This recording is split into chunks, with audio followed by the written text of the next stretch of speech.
विनायक चतुर्थी पर सुने पौराणिक कथा, होगी समस्त मनोकामनाओं की पूर्ति।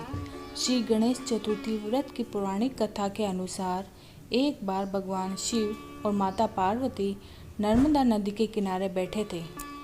वहां पार्वती ने भगवान शिव से समय व्यतीत करने के लिए चौपड़ खेलने को कहा। शिव चौपड़ खेलने के लिए तैयार हो गए, परंतु इस खेल में हार जीत का फैसला कौन करेगा, यह प्रश्न उनके समक्ष उठा। तो भगवान शिव ने कुछ तिनके एकत्रित कर उसका एक पुतला बनाकर उसकी प्राण प्रतिष्ठा कर दी और पुतले से कहा, बेटा हम चौपड़ खेलना चाहते हैं, परंतु हमारी हार जीत का फैसला करने वाला कोई नहीं है, इसीलिए तुम बताना कि हम दोनों में से कौन हारा और कौन जीता।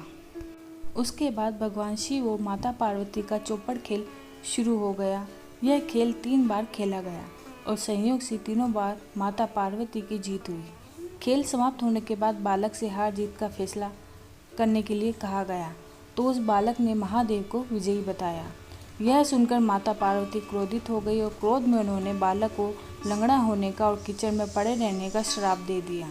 बालक ने माता पार्वती से माफ़ी मांगी और कहा कि यह मुझसे अज्ञानतावश ऐसा हुआ है, मैंने किसी द्वेष भाव में ऐसा नहीं किया। बालक द्वारा क्षमा मांगने पर माता ने कहा, यहाँ गणेश पूजन के लिए नाग कन्याएं आएंगी, उनके कहे अनुसार तुम गणेश व्रत करो, ऐसा करने से तुम मुझे प्राप्त करोगे। यह कहकर माता पार्वती शिव के साथ कैलाश पर्वत चली गई। 1 वर्ष के बाद उस स्थान पर नाग कन्याएं आईं। तब नाग कन्याओं से श्री गणेश व्रत की विधि मालूम करने पर उस बालक ने 21 दिन लगातार गणेश जी का व्रत किया। उसकी श्रद्धा से गणेश जी प्रसन्न हुए। उन्होंने बालक को मनोवांछित फल मांगने के लिए कहा। उस पर उस बालक ने कहा, हे विनायक, मुझ में इतनी शक्ति दीजिए कि मैं अपने पैरों से चलकर अपने माता पिता के साथ कैलाश पर्वत पर पहुंच सकूं और वे यह देखकर उन्हें प्रसन्नता हो। तब बालक को वरदान देकर श्री गणेश अंतर्ध्यान हो गए। उसके बाद वह बालक कैलाश पर्वत पर पहुंच गया और कैलाश पर्वत पर पहुंचने की अपनी कथा उसने भगवान शिव को सुनाई। चौपड़ वाले दिन से माता पार्वती शिवजी से विमुख हो गई थी, अतः देवी के रुष्ट होने पर भगवान शिव ने भी बालक के बताए अनुसार 21 दिनों तक श्री गणेश का व्रत किया। इस व्रत के प्रभाव से माता पार्वती के मन में भगवान शिव के लिए जो नाराजगी थी वह समाप्त हो गई। तब यह व्रत विधि भगवान शंकर ने माता पार्वती को बताई। यह सुनकर माता पार्वती के मन में भी अपने पुत्र कार्तिकेय से मिलने की इच्छा जागृत हुई।